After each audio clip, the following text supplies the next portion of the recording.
Okay, good evening. Welcome to New Zealand's post-match press conference with Captain Sam Cane and head coach Ian Foster.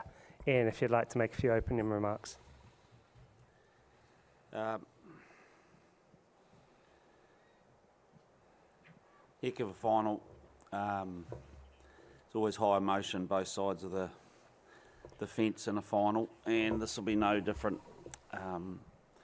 12-11, and I just firstly want to congratulate South Africa on what they've achieved. They've showed a lot of character and tenacity through this tournament. That's 3 close games that they've come out the right side, so they're doing something right. So congratulations to them on a magnificent tournament. For us, it's heartbreaking, and I looked at the effort of our team and the way we played and came back and gave ourselves a really good crack at that in that second half, particularly with the red card in the first half and the sort of the damage that decision made. So overall, incredibly proud of our team, but we've got a pretty disappointed shed. Thanks, Ian. If you could please raise your hand clearly for questions. We'll start here on the left. Martin Devlin from New Zealand. Obviously, commiserations to you both. I'd like you both to address this, Ian. Before it turns into a David Beckham moment back home, it's so unfortunate, the red card for Sam, and there's no malicious intent in that at all.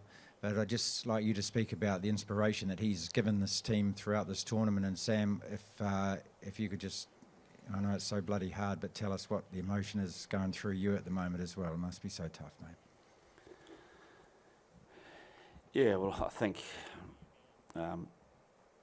we've all seen the way Sam's contributed to the game, to our team behind the scenes, been fantastic, and it's worthy of being captain of the All Blacks, which is a fantastic honour and a privilege, and I think he's carried that magnificently well. I'm incredibly proud of him and proud to coach him, and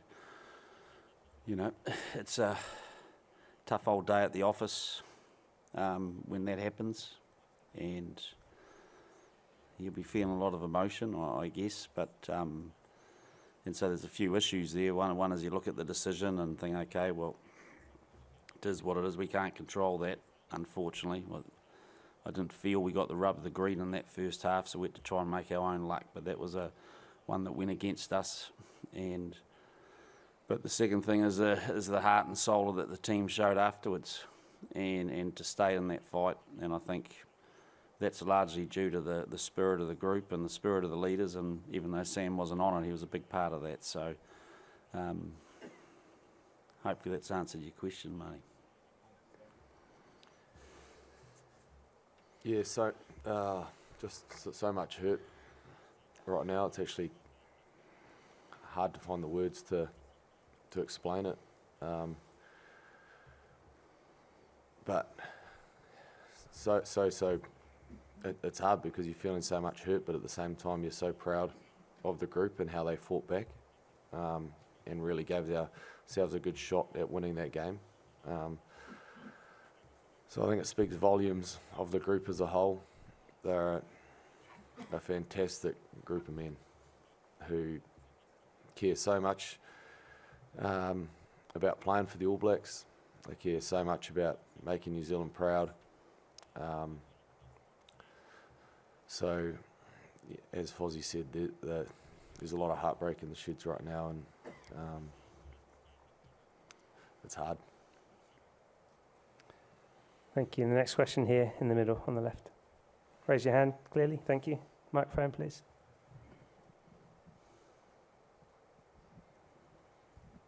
Yeah, Sam, could you just give us your read on the red card and what you made of it, and also you, Ian, afterwards, if you could?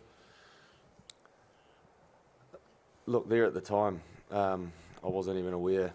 It sort of caught me off guard, the fact that he'd stepped back. But look, we've been at this tournament for 2 months now, and anything around the head has ramifications. And look, I'm not here to discuss whether it's right, wrong, or what happened. Nothing can't be changed, and it's something unfortunately I'm going to have to live with forever.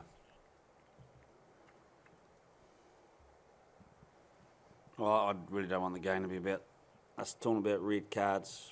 It's it is what it is. It's there'll be plenty of time to analyse that. There didn't seem to be. There was an attempt to wrap. There didn't seem to be a lot of force in the contact. The hit on Artie had a lot of force going into that contact and had a direct contact on the head. So the game's got a few issues it's got to sort out, and that's, I don't know, that's not sour grapes, but it's, you've got two different situations with different variables, and one's a red card, one's a yellow card, and that's the game. Thank you. Next one at the front on the right. Thank you. Ian, Jan de Koning, Rugby 365. You touched briefly on it earlier, and I know emotions are high, but can you just speak to us what makes this Springbok team, I mean, you've played against plenty of Springbok teams, and sometimes they give up and they gave up. What makes this particular Springbok team so difficult to beat? Well, they just know their game. They're strong. They know their game. Experienced, and you know, clearly they've learned how to fight in dark places. You know, you can't argue with the 3 close wins they've had in this tournament, and so they've got a lot of tenacity in that space. Yeah, they've got the ability to play the game at their pace, and yeah. Thank you. The next question at the back in the middle. Thank you. Ian up the back. Is it more frustrating given the cards and obviously a lot of fight and spirit in this team to come back and to hold on? It was more frustrating to see chances slip by and the fact this game could have been won? Yeah, I think so. I think it'd be wrong to say we had all the chances. I think they had some chances too, and I think both teams, you know, there was a pressure cooker environment, wasn't there? And you could see players from both teams making a few errors that maybe they wouldn't normally make. So, but to get ourselves back to where we got, score that try, have it disallowed, and then go back and score it again, I thought was pretty cool and got us in the game. And all you can ask, I guess, is a couple of opportunities to you need one opportunity in those sort of tight test matches, and I thought we gave ourselves every chance. So it wanted to be, but it doesn't sort of change in many ways. I mean, we're all gutted. Sam and I gutted sitting here. We so desperately wanted to win this, but I'm probably equally proud. And I thought the attitude to go in there and play against a mighty team, you know, you go back 8 or 9 weeks, however long it was, when we went down a card with them, the score was a very different score. And so I think we'd learned a lot. I think we'd how to play like that. Didn't want to play like that, but had to, and adapted. And I'd like to think that it was we contributed massively to a pretty special final with a bit of drama and 2 teams that put everything on the line. Thanks, Ian. Next one on the left there. Ian, commiserations. Amazing final between 2 teams that went hammer and tongs. There's also a final that featured the TMO a lot. And I know you don't want this to come across as sour grapes, but in your mind, does the TMO have too much of a role, and particularly in big games like this? Yeah, it's probably for the game to decide at some point. It's not tonight. I mean, we got the same behaviour from that TMO that we got in the Irish series last year. Same TMO, so we expected what we got. Thank you. Next question. On the right. Thank you. Ian, there was the lineout was one of the biggest battle on the ground. In the first minutes, you had some issues there. Then you fixed it, but you throwed mainly at the front. It was for the weather, for the conditions, or it's Zita's choice because the opposition left you the front of the lineout? Yeah, A little bit of everything there, to be honest. They do leave you the front, and so there was a while there, you know, particularly in that second half, we were quite happy to take it because it was really becoming sort of a carry retention type game, wasn't it, in those conditions? The ground was a bit slippery, the ball was a bit slippery, so winning the ball became the number one priority. But, you know, I think our line-out went well. I thought we disrupted theirs and put them under pressure in that space. So, you know, it's...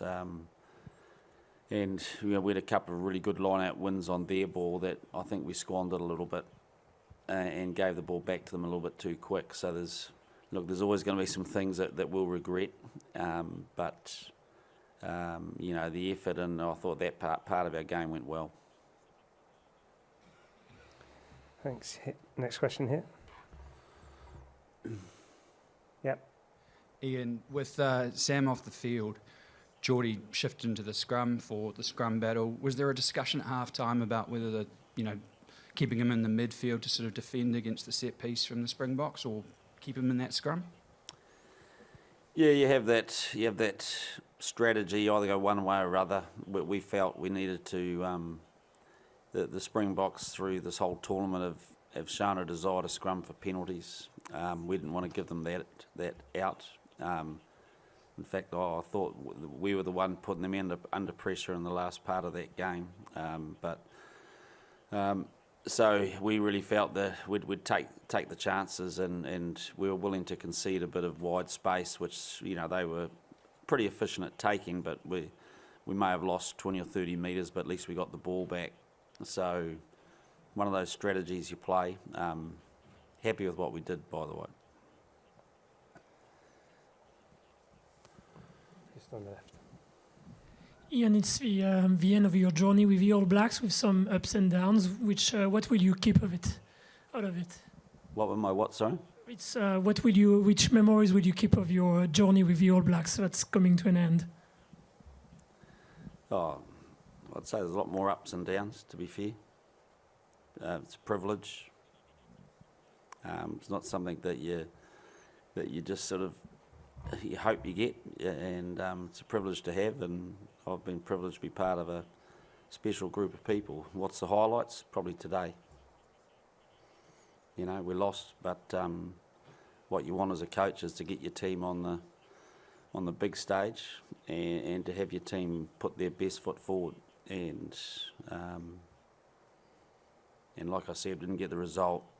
The circumstances we had to adapt to, but couldn't be more proud. Thank you. I'm not seeing any further hands raised. So, Sam, Ian, we really appreciate your time. Thank you very much. Thank you.